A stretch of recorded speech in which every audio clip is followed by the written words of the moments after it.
On today's episode of the show, we're talking linebacker play with Coach Grandy and Coach Conway. Really excited to have both these guys on. Two guys have been coaching linebackers in the OUA for several years now and are prominent guys a lot of people see out there recruiting as well. So I'll just throw it to them to kind of give a little bit of a background on where they coach and how they got there, and then we'll get right into your questions. So, Coach Grandy, you want to go first? Sure. I'm Grandy. I'm the linebacker coach at Western University. I've been coaching U sports now, I think going on to year 10. Uh, been a defensive coordinator for 3 years. Started my coaching career actually at Windsor when I was at Teachers College, and then came back and coached at Guelph for 7 years, and now I'm at Western. Awesome, Coach Conway. Yeah, Coach Brendan Conway from University of Waterloo. Played here at Waterloo from 2011 to 2015, and then kind of jumped on the staff right away. Kind of worked my way up, and for the past 3 years, I've been the special teams coordinator and linebackers coach. Awesome. So we got a bunch of questions from players and coaches across the province. So I kind of broke them into some of the, I guess, categories you could say. So we'll kind of tackle stuff in a bit of an order that way. The first ones are all kind of around personnel. And, I think there's a lot of conversation right now about whether it's in the Canadian game or the American game, what does a linebacker look like? And that's changed, from 10, 15 years ago. And a lot of those decisions coaches are making now, but more what can a player do versus, oh, you're necessarily a Mike or a Will. It's kind of looking at those skill sets. So the first question was, what advice do you guys have for an undersized high school linebacker, who loves the game and wants to continue to play the game, but they're not that prototypical size? And whether that's size or height, what would your kind of advice be to those guys that are trying to extend their career and are trying to do so as an undersized linebacker? Sure. Conway, Yeah, you want to go or? you got it, Grandy. You started. All right. I don't think you should put like proportions. If a kid can play football, they can play football. Some of the things I'd recommend, or some of the things I would probably look for when evaluating linebackers, would be your speed and explosiveness. And there'll probably be a Western plug here, but a good example is like Fraser Sopik, like that Yeah, guy. 100%. When you look at like his height and weight, you're like, okay, but then you watch his game film and his play speaks for itself. And just, the speed, explosiveness, I think we're going to look at like how you cover, how you enter contact, how you blitz. But the biggest thing, just be around the ball. Be around the ball and be as active as possible, making plays. And I think that's, no matter what size you are, I think that's what we look for. Yeah, for sure. And I think that the second part of this question, which kind of plays into that, is I got a question about, what do you guys see the role as the dime linebacker, or the, people talk about dime or nickel defense down south, and how that plays in the Canadian game. And I think a lot of teams are already that Sam is more of a hybrid type guy, but, playing against, or coaching against, I should say, Fraser Sopik for 3 or 4 years there in the OUA, definitely a guy that his ability to be around the football, like I don't think you could ever pause the film at the end and not see, players like that. And Sopik's a great example around the football. So what would you kind of add to that, Coach Conway?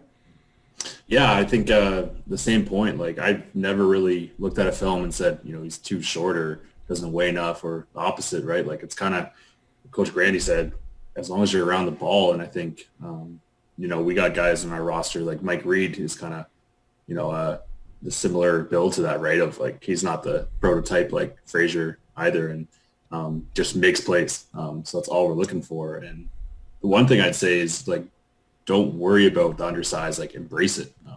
There's certain techniques you can use to, if you're an undersized guy, that a guy who's 6'2", 240 sitting in the middle, which almost isn't even, really alive anymore. But Yeah.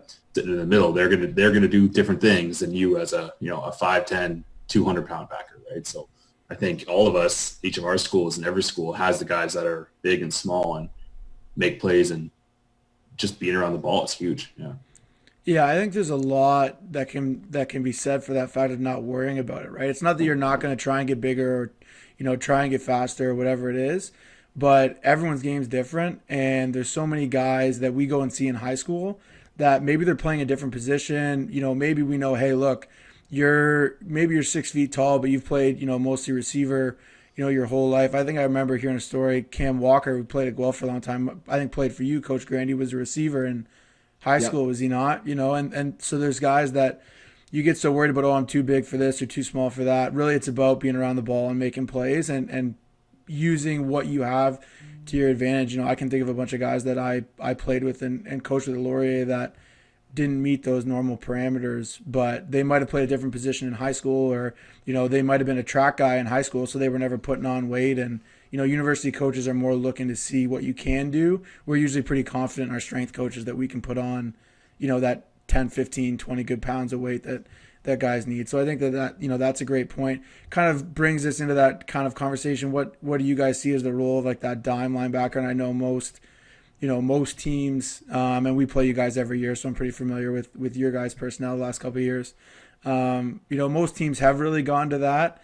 I guess the interesting point that I got another question about is, would you rather take a DB and teach him to play linebacker in that sense, or are you more looking for a guy that's maybe played mostly linebacker or has some experience in the box in high school at least, and then try and teach him the coverage side of it? What would you say is the simpler transition, or is it really whatever fits?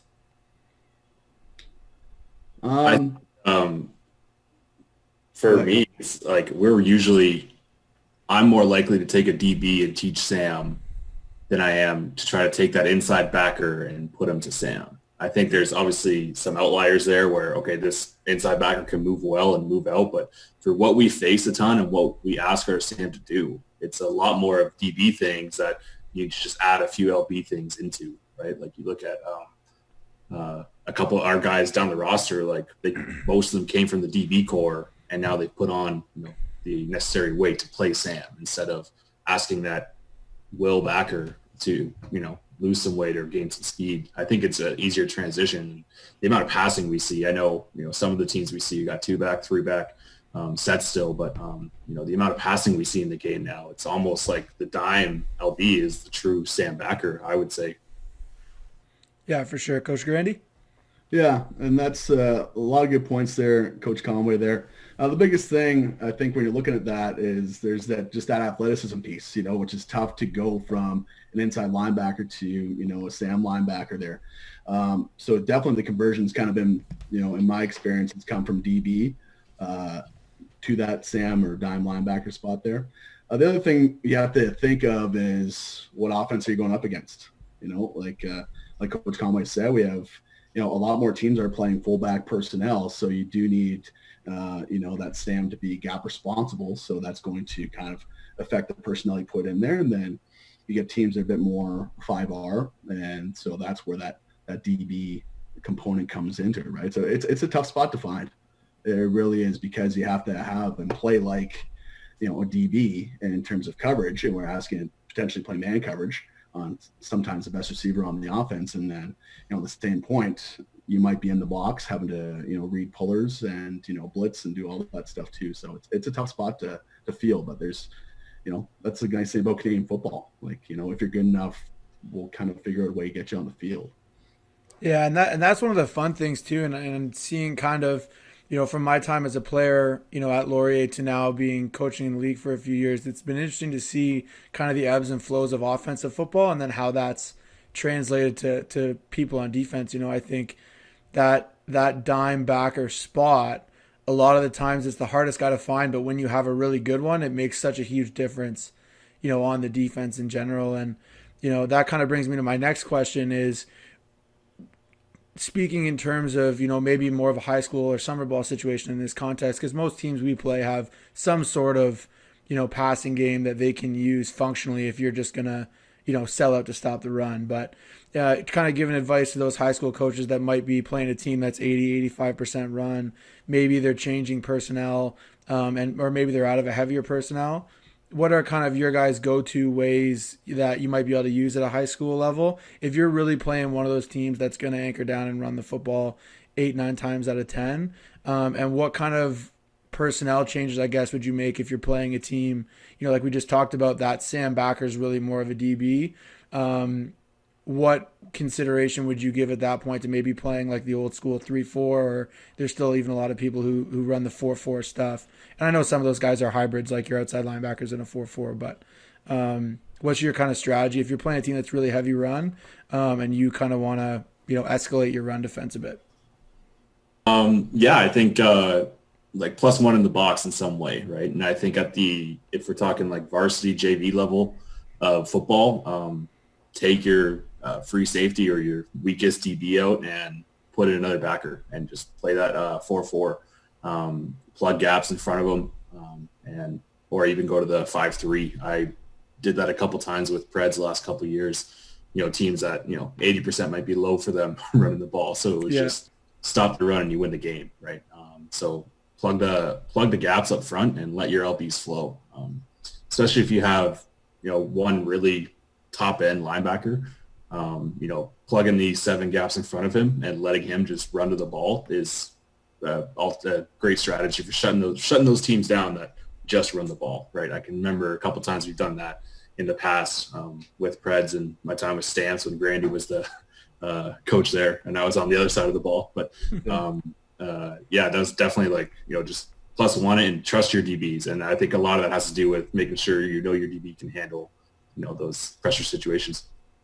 Yeah, for sure. I think that's one of the tough things with coaching summer football is you see such, not that we don't, but you might play a team one week that's literally going to run the ball 50 times. And, you might play a team the next week that has, a quarterback that's going to U Sports school. And it's tough on coaches and on players to kind of, formulate how you're going to, in 2 practices a week, make those changes. What would be kind of your advice there, Coach Grandy, on just, really trying to anchor down and stop the run? Well, I think you kind of hit the nail on the head. It's always you're weighing that. How many reps, if we're going to change it up, how many reps and how many days do we have to do this? So I think when you're dealing with a team that's running the football a lot, you might want to best serve, well, what type of runs are we getting? Are we seeing zone run scheme? Are we seeing gap run scheme? Is the quarterback involved in the run game at all? And that should sort of kind of tailor what you want to do within that, right? Because, if it's a zone team, you may be better served putting more guys on the line of scrimmage because it's going to help prevent those double teams and, getting movement at the line of scrimmage, or as opposed to a gap, scheme team. Tougher if you go to like a 50 front when they start pulling guys to account for gaps on the move. So you might want more linebackers in that sense too, right? So Coach Conway made a great point. An easy solution, just take your free safety off, put another linebacker in, and then you have a free hitter in the box there, right? So those are some things to look at. I think there's something to be said too about just playing your base defense and then just, teaching the rules within it. If you're a 40 front team, I don't think there's anything wrong with the team that runs the football. If you just want to play a 4-3, cover 3 hold, because essentially your halfbacks are low zone defenders anyway. So you're almost playing a 4-5 defense. And that way, even in your pursuit progression, you have at least like 3 tiers of pursuit as well. So you have your D-line, your linebackers, then your DB is free safety. So are you better served just doing that? So some things to kind of consider when you're dealing with, a heavy run team, I think. Yeah, we did a ton of like free safety stuff, right? Like you just mirror the back, right? And we're playing zero at that point. And again, there's different ways, like Coach Grandy said, to not be at zero and do it, or just trust, you've built a sound defense that can be gap sound and, the rules make it. And I think the biggest thing I took from Grandy there that I remember doing is just like, yeah, like there are tendencies in the lower levels. Once we get to our level, our guys are pretty balanced in terms of, are they running strong or weak? Who are they running behind? But at the level, Jackson, like you got your O-lineman you want to run behind, right? Oh, yeah. And you have the other 2 that you might not want to. So it becomes that balance of, okay, they're running to, our weak side or their left or right side or whatever it is, big time. And you can just key off that a lot more. And yeah, I think, and when I brought that solution, I don't think the solution is to automatically go to that +1. I think what Grandy said is trust what you've built in your defense and that your rules are sound. But if you're having trouble, get to that. But I think, again, like you said, the tendency part is huge too. Like having the every team at that level has some sort of tendency in the run game, and most of them have very big ones. Yeah, and it's so tough, and even if you're coaching high school, right, to be able to put in new stuff kind of on the go. So I think, picking your spots, because you need kind of enough. The model that I've always tried to get our coordinators in Cambridge to work with is we need enough that our kids can believe in it, but not so much that they can't understand it. And that's such a hard line to find, right? Because your starting free safety might understand it all, and your backup free safety understands 15% of it. So it's a great plan until the starting free safety, has to come out, and then you're working with a totally different situation. So having those kind of progressive levels of preparation and saying, okay, this is what we know we can do against every team, and this is how we're going to do it against, whether the team's zone team, counter team, power team, whatever it is. And then giving them those one or two escalations where it could say, hey, if we can't hang in, or if, one of our D linemen's not on the field and we don't think we can hang in the run game, we might escalate to this. And when he gets back out there, we roll it back a bit. So, I think that's an awesome answer. And it's one of those things, like there's so much right now. I saw a funny tweet the other day about, I can't wait for the high school season so I can run the 3,000 different plays that, I've learned about in the last 5 weeks, right? There's so much out there. So I think there's a lot to be said for that. Once you have what you believe in, you always want to be able to have that be part of your plan. And then it's just building those kind of escalations in as you go. The next sort of subset of questions are all kind of around pass rush. And obviously a huge part of being a linebacker certainly depends on what scheme you're in. But being able to, be effective on all three downs, and whether that means you're covering or rushing the passer. What are kind of your guys' advice, or how do you coach up pass rush differently if you're rushing, say, an A or B gap? You're inside in the blitz versus you're the edge rusher. How do you kind of differentiate your coaching points for players there? Coach Grandy, you want to start with that one? Yeah, I think it's all kind of has to be part of what is the pressure plan here, or is this designed to, or is it a run blitz? Is it a pass blitz? If it's a pass blitz, are we trying to maybe dictate a coverage, not a coverage, a protection by like showing it? Are we trying to time it? So definitely different techniques in terms of like interior rush versus, off the edge rush. But again, it kind of all relates back to what are you trying to do with it? If it's a run blitz, you might be better served not trying to get too much penetration up the field because you're potentially then opening up vertical seams. Whereas opposed to if it's a pass blitz, okay, well, what are we trying to do with this pass blitz? Are we just trying to get the quarterback off his spot, and like, do we want to intentionally flush him, or, and these are more things you're probably thinking about with the edge rush too, is do we want to contain this guy or the quarterback, or do we want to just affect him, period? So definitely going to be different techniques, because most likely interior potentially going up against an offensive lineman. So that's going to, affect what pass rush moves you should be doing, but, you're potentially dealing with the running back as well too. And whenever you're dealing with the running back and O-line as well, but more running back, you got to think, is this a cut block scenario? And what running backs in the league are potentially going to cut block you, and how's that going to, affect your pass rush? So all that, again, should kind of be designed in what are you trying to achieve with the pressure here? If you're just sending an interior blitz, do I know necessarily what protection is going to be? Is it against big on big protection, and I know I could potentially have a two-way go? Or maybe it's going into a slide protection, and just, why waste yourself when you can maybe find some room around to the, away from the slide there as well. So, but that should all be built into the pressure and built into the concept of what you're trying to do. For sure. Coach Conway?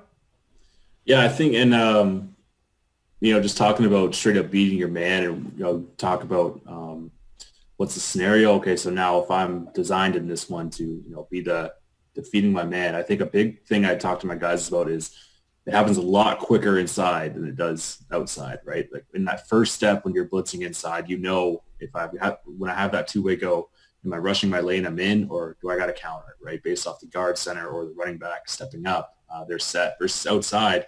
You can't one step and go inside, because you want to talk about not keep it contained, all those rules you're breaking at that point. You got to get upfield, and now you can, as you're getting upfield, that's 2, 3, 4 hard steps. Now can I keep my lane outside or counter it inside, right? I think a lot of my backers, and you talk edge blitz, it's going to be your Sam and Will mainly, who are generally your faster ones. So, I'd say it's a beat them with speed until they take it away from you scenario for a lot of the guys, right? Obviously, it's not just running; it's you have your move plan, whatever it is. But once they take it away from you, and you can have that counter inside, and they take it away by oversetting, or they literally are turning and running to get you. Now that's that point where you can have the move inside, right? So I think that's a big thing, is just that first step inside is huge, right? And you can't have a couple steps and then, oh shit, he's right, or he's right in my face right now. And because you're just locked down at that point. Yeah, it's one of those things, and obviously coaching running backs and playing offensive line, it's interesting for me, now trying to understand pass protection from a running back standpoint, and it's one of those things where the great blitzers that we've played against, Sopik would certainly be one of them. You're always under pressure because it's happening faster than you want it to, right? As the back, and I think that goes to what you said, Coach Conway, on you want to win with speed on the edge first because it makes the pass protector, whether it's an offensive tackle or a running back, it makes us rush, right? And it's the same thing, probably across a lot of situations in football. When you make people do things faster than they're comfortable doing it, they're going to make mistakes, and you create those opportunities. Similar question, how do you, and this can be, obviously there's a lot of answers, but if you were going to pick kind of one or two pieces of advice, how do you change once you recognize, okay, I'm rushing versus an offensive lineman's going to block me, or I have the running back? How does that kind of change your process, and what are you looking to do differently as the blitzer once you've recognized, okay, I got the back has me, I'm working on the back, or it's a slide pro and the O-line's sliding to me? Coach Grandy, you want to start with that one? Yeah. Typically when we're calling a pressure, we want to go to a specific gap, right, for the most part. And so, and until the ball snap, you're not kind of sure how that picture's going to look, right? So either way, you should have kind of an idea in your head, okay, say I want to show this pressure. Who am I potentially going up against based on kind of the first step? Is it an offensive lineman, or is it going to be a running back there as well? And you should almost have that plan in your head already. This is what my move is going to be if this happens, or if this happens, and ultimately my counter, right? Because let's say swim move is, my fastball pass rush move. Well, might not work so well against a guard who's, 6'4", right? So you'd have to kind of have that in mind based on that's going to happen on the first step of this is what I'm going to try to aim to do. And it's all kind of still based on keeping that gap integrity, as opposed to, if you come through and you're dealing with the running back, it again kind of relates back to my point is what was the concept of the pressure? Am I, because the running back stepped up, do I have to, maybe go outside the running back because there's another one coming in behind me here? What is the running back's proximity to the quarterback? Am I just better off, instead of making a fancy pass move, just try to affect the quarterback by, pushing, getting the running back into the quarterback's face? So, it all happens pretty fast, and we ask our players kind of a lot to process in that. But I think it all stems from what is the plan of the pressure, and then ultimately what is my pre-snap plan. The linebacker has to kind of think about all these things going, and then play once the ball snapped, and then play fast. Yeah, and that's I think one of the toughest things is in high school you blitz and you find the guy with the football, and I think for the most part, that's the extent, especially if you're one of the, if you're a guy that we're recruiting, you're probably a big, strong kid who's making a lot of plays in high school regardless. And that level of detail when you get to the next level.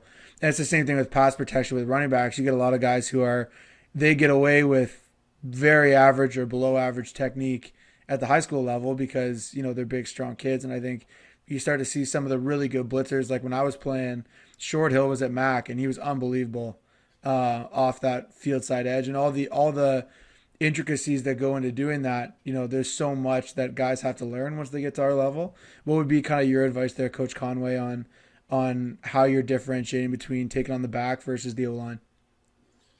Yeah, and I think the first point, or the point that Grandy there was huge. It's just scheme-wise, right, of knowing what you're supposed to do in that scenario. Do you have a two-way go on this, or is there a guy rushing in both lanes on you?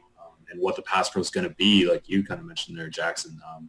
But I think that more falls on us as the coach to kind of, like as much as they got to process it live, we should be able to give them like, hey, this is what you're going to see this week. So that's why we're running this blitz. And in this scenario, that's what we should do, right? But yeah, a lot of it depends on that. But overall, like if I'm facing an O lineman, I tell my linebacker, hopefully I have some kind of a speed and agility advantage on him, right? And so I kind of go into my toolbox that way of what are my moves there. I want to get speed on him. I want to use my first step. everything like that. And whereas on the running backs, I probably have more of the size advantage or the strength advantage on some of them, or some of them it's going to be an even belt, right? So now I got to say, okay, what does he expect me to do? Every running back thinks the linebacker, especially at the high school level, is going to go down the center of you and try to bull rush you, right? So if you're able to show that running back, I'm able to make a move, but also a couple times in the game, play the mind game, do the push pull, do the bull rush, and kind of show them you're going to be power. Then get to your speed rush. You can kind of really win that mind game on the running backs. I tell my linebackers that a lot. Is like you got to make them think you're doing one thing and do the other, and you don't do that by hesitating on either move you do. Whereas the O lineman, if we're winning bull rushes against O linemen, they might need a new O lineman on the other side. But I think that's the biggest thing is use your speed and agility inside on an O lineman, whereas the running backs, you got to think, how can I beat this man? And fullbacks kind of obviously fall into that category too. Am I stronger? Am I faster than him? Yes or no? And then, what move goes to my advantage there? Yeah, and it's a tough, as a running back coach myself, like that's the hardest part of what we have to coach is because guys have to defend, so many different variety of moves because every linebacker you get's going to be different. The same thing, every tailback's going to be different, but it's a tough part of learning to play tailback at our level because there is so much passing. That's the other thing is so many of these guys come from, you might, if you're a really good high school tailback, you probably got the ball 65% of the time or better, so having a pass pro at our level gets tough. And, I think that the hardest guys that we have to deal with are guys that can be multiple with what they do and, have those fastballs, but are also, a little bit craftier and have that ability to change it up. So I think that's a great point. In terms of now we're going to shift kind of, a little bit more in terms of the run game and then how you guys defend some certain things. In terms of you guys teaching getting off blocks, obviously playing as a linebacker, getting off blocks and tackling, that's a huge part of what you guys do. What are kind of your key coaching points? And the question specifically was, do you guys teach the more stack and shed, or are you guys trying to, dip and rip and play a little bit faster? Or what situations do you guys kind of teach those techniques in? Coach Conway, you want to take that one? Yeah, and what I was taught a lot was the shock and off. I'm sure Grandy's used to hearing that from Coach Robichaux. He was my coach of mine last year, and then I worked with him for a year at Waterloo. So that was the biggest one I knew, right? And it's all about physicality. It's very similar to stack and shed. It's just a different way to say it, right? Yep. What I've kind of learned over the years is trying to fill each linebacker with their own, I use this cliche all the time, your own toolbox, right? And, okay, what tool should I use for this play? And I think every linebacker is different too. I think it goes back kind of undersized. Like if I'm an undersized linebacker or I'm not quite the weight, the stack and shed is a lot tougher to execute than if I'm the typical prototype linebacker, right? So, I went to heard the Penn State DC talk once, and he just talked about all he teaches the guys is rips, and so I really went into that and looked at how he does that, and so basically there's 4 different rips I teach my guys and 2 different kinds of shocks. So you got 6 ways to defeat that man in front of you, and basically what I say is you can't be wrong as long as you're 100% and violent with what you do. If you hesitate, you're going to be wrong because that's going to get blocked with you. If you're not violent enough, he's going to keep his hands on you, right? So we can go back and film and say, hey, you use this one. Maybe in that scenario, we can use this one the next time. But you can never truly, when I'm marking it or grading it, you can't be wrong by using one of those. So I think kind of, my workaround dodging the question is that I kind of try to teach both and teaching that stack and shed while also trying to equip them. If I got a smaller guy or a guy who's likes to work in space, let's not make him, get into contact as much with an O-lineman. Yeah, I think that was kind of the answer I was expecting. And Coach Grandy, I'm sure yours is similar as well. But there's so much variety in the kids you have and the guys you're playing against, right? So I think maybe the old school model of 40 years ago is, if you go to this school, we teach this technique and, we're going to make it work. I think especially in the Canadian game where, you got offenses that, are ranging from throwing the ball 60, 70% of the time to, teams that are still running the ball a lot. There's so much variety and the types of blocks you get too. Coach Grandy, where would you weigh in on that? Yeah, and I'll kind of take the exact approach that Coach Conway did. You do have to just provide enough moves that the players can do on their own, right? Because every player is going to have a different skill set. So I do teach both. When they use those scenarios, that's kind of at their discretion, and it's really what can they execute. I coached John Rush, and John was awesome at taking on linemen. So he would be awesome at that stack and shed move. Like we could make a highlight film of all the linemen he put down. But whereas I coached Curtis Newton and Luke Corral, those guys need to be a bit slicker, and they need to dip and rip. So it's really just kind of repping through, and as Coach Conway said, like adding tools to their toolbox that they can defeat the blocks. Every player is going to be different in terms of how they defeat the blocks, but I think there's definitely have to be certain scenarios they can use both those techniques. I guess if I had to just make a general rule for it, I would say if you get action at you, probably looking at more shock and shed, only because we want to be able to take the air out of the run right away.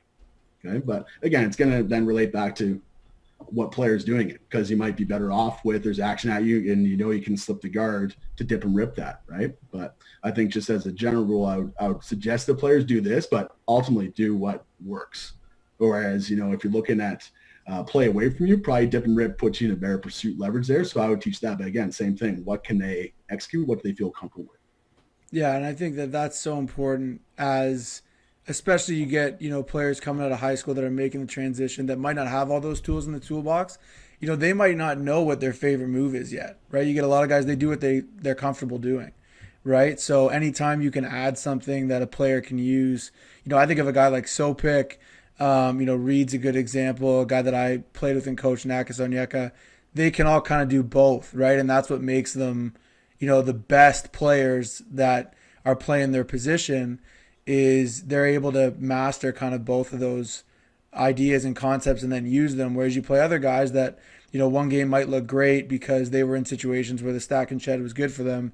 But then if they don't have the ability to do the other, it kind of hinders them from getting to that level. So I think it's a great way to, especially from a development standpoint, give guys those tools as early as you can, and then they get a head start on working on them. Talking scheme, I got two really good questions about RPOs. How do you guys kind of, that's something that's new in the game, and I think especially people that are paying attention to college football on Saturdays, even the NFL, I think the word RPO gets thrown around a lot. Specifically talking about when you have a kind of that zone RPO or base RPO where you're just reading a linebacker instead of a defensive end. From a coaching point, when you have a guy that's getting read, how do you coach him up? And then from a bigger kind of defensive level, what is your kind of tendency in terms of what do you think is the best way to force offenses to, it's the new triple option, right? So how do you try and force offenses into what you want versus, as an offensive guy, we're trying to get what we want out of those RPOs. So kind of what's your coaching point for a guy being read? And what are some strategies that you've used on defense to make running RPOs harder for offenses? Coach Grandy, you want that one?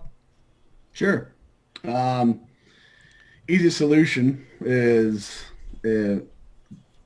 if you play man coverage, it takes the linebackers then out of conflict. That's the easiest solution. It might not put you in the best scenario in terms of what your personnel can do, but that, in a sense, just eliminates, okay, linebackers no longer responsible for that zone that you ultimately kind of want to throw the ball to.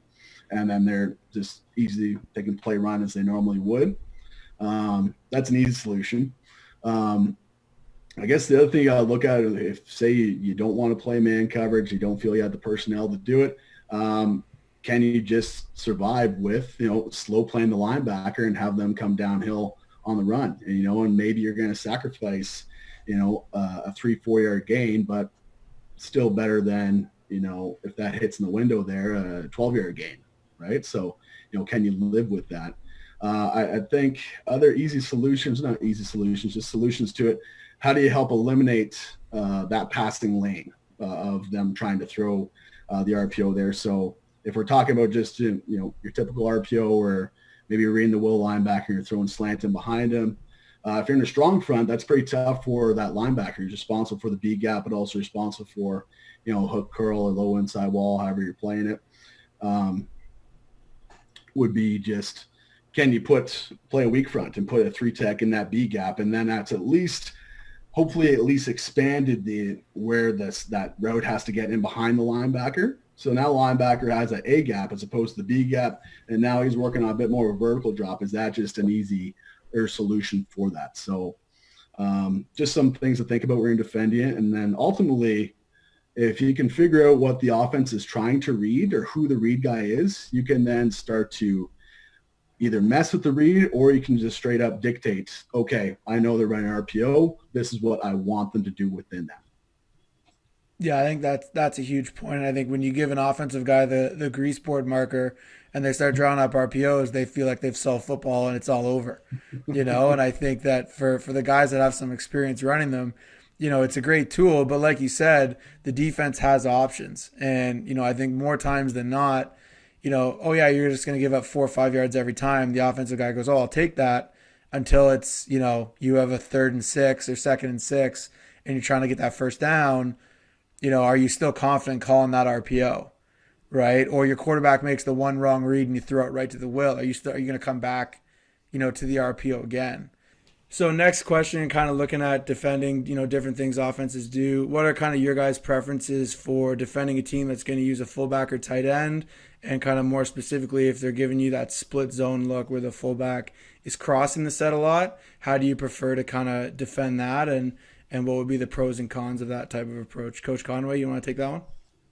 Yeah, I think that, we talked about at the beginning how, the Sam's a difficult position. And I think this is kind of one of those spots where what can the Sam do? Is he that backer moving out, or is he that DB coming in? Because, we do a lot of tracking with the Sam, and that's really because, the guys we have there are those DB types who can move a lot better and aren't necessarily the ones who want to, get plugged into a B gap on a wham, right? So I think that comes a lot that way of why we would track with him over not. And the other benefit I see in tracking is, kind of the Mac and Will inside, or we have a 30, so we have our extra backer there, but, they're not worried about seeing him. So their eyes can get really on the 5 in front of them or their triangle and really focus in on that, and not worried about him whamming. That's just Sam, doing a lot of movement. It is very tough to play that because, you guys run a little inside thing, where you don't go wham the end, you go wham that 3-tech or the nose, right? So Now all of a sudden the Sam can't just fly D to D gap. He has to, potentially play inside. So being able to stay square while playing full speed is very tough to ask. And then being able to come downhill when he has to. Whereas bump, the benefit is, we're not moving as far with everyone. But now everyone's eyes have to see him as well as that guard and tackle, and however everyone teaches that. I just teach kind of the triangle, but seeing that, and everyone's got to see it now. And I think the big thing with that is communication. Obviously saying bump, bump, bump, wham, wham, wham, whatever your word is, making sure all 3 are on a string going that way. Because if one of them doesn't, then it's all over, right? For sure. And, I think a big part of that is, like I said at the beginning there, was, your Sam has to be able to play in the box. Because if he doesn't have the body type or doesn't have the techniques to take on a O-lineman, then it's tough to play that. So. For sure. Coach Grandy? Yeah, you made a lot of great points there, Coach Conway. I think when you look at the different ways you can do it, obviously I've probably done a bit more bump in terms of coaching. Just it does take a lot of coaching points though too, in terms of what Coach Conway talked about. Everyone has to be on the same page. Communication has to be great. It all relates back to what can your personnel do, right? Can the Sam track that guy? Will he get lost if they are doing like whamming the nose or the 3-tech? And then I think you also have to look at what is the offense doing in terms of the total package of that progression of that motion, because every offensive coordinator is going to have their progressions as well, right? So are we, seeing him, leak out of the backfield? Now he's a threat in the flats. I also think when you're a Sam track team, that's going to really affect your coverage structure as well, especially you're asking your 2 inside linebackers, like you are just concerned with pullers and gaps and you're coming downhill to a type of run action. Well, then are you susceptible to play action? Are you susceptible to RPO? So does that then change what coverage you have to run on the back end, or are you going to be a bit more of a match-based team where you're not as reliant on your backers necessarily. So just some things to think of, like as you talked about, and we've all said a bunch of times, that sandbacker spot, it's tough. So in terms of having the right eyes to be able to do that. It's probably the simplest in terms of on paper, like we'll just track him and then everything's good there. But once you get on the grass, it's a bit tougher to execute. Whereas bump, I think it just helps out a bit more. But again, it does take a lot of reps, and everyone's got to be on the same page with it. And I think it just makes things just a bit more efficient in terms of, okay, it's less movement in terms of you're not having to run a guy 12, 20 yards, whatever it has to be for his ad there. Everyone just kind of shuffles in, because the other thing you have to think about when we talk about progressions is, say that Sam is tracking the fullback as he comes through there. Okay, so say it's a pass route concept.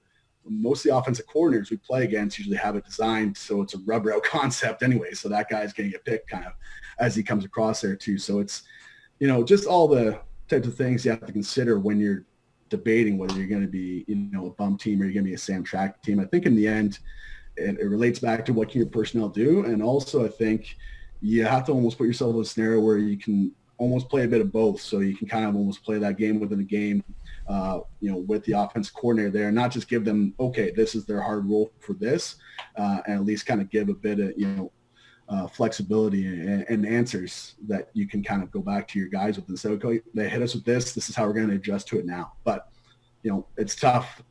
Are you then just going to be a jack of all trades, master of none? It's just something that, again, relating back to what can your personnel do, and then just trying to put them in the best scenario as possible to be successful. Yeah, and I think that's the hard thing, is like that's where the game's kind of gone, is people have those answers for what the way you play things, and then it's those teams that can find a simple way to do more than one, have more than one solution, for the problem, and whether that's just for the week you're playing a certain team or whether it's a consistent trend in your league, having that second answer makes it a lot harder as an OC to feel comfortable in what we're calling.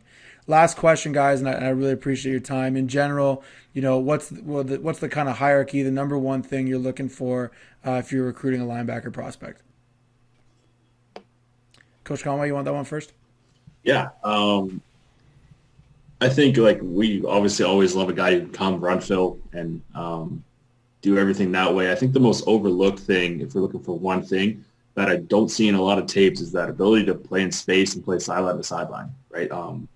I think it's not seen in a lot of the tapes, and the ones it is, that's kind of the ones I gravitate to more. Is that guy can fly around and he's making plays in open space, open field tackles, and he's covering well, making plays in zone coverage, making plays in man coverage, and chasing the guy down from behind.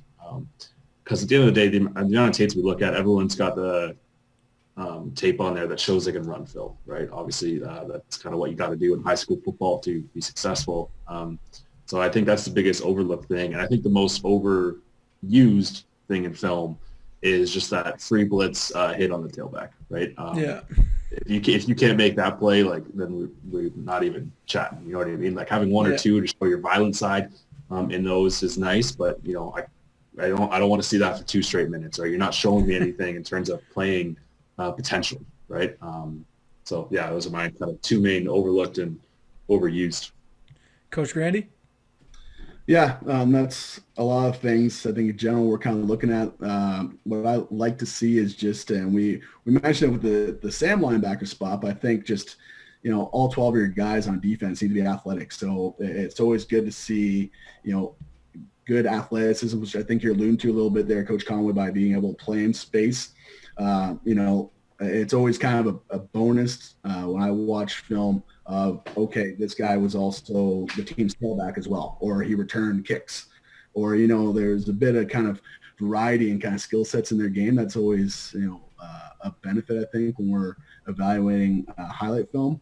I think one of the great things to see is just, can you tackle? How do you fit? Mm-hmm. Can you tackle, and can you play with the physicality we need at the U Sports level? Because realistically, if your highlight film is showing a lot of arm tackles, or you're going into contact but being driven back, well, what's that going to look like when you're going up against a U Sports running back now?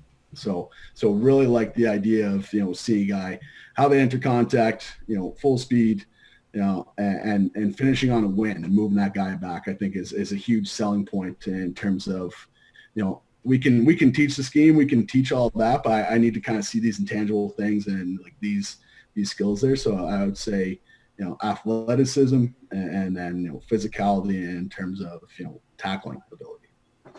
Awesome. Well, thanks again for coming on, guys. Really appreciate it. And hopefully we're all back coaching on the field sooner rather than later. And thanks for making the time for this, and we'll see you guys soon. Perfect. Thanks so much, Thanks Coach. for having us on.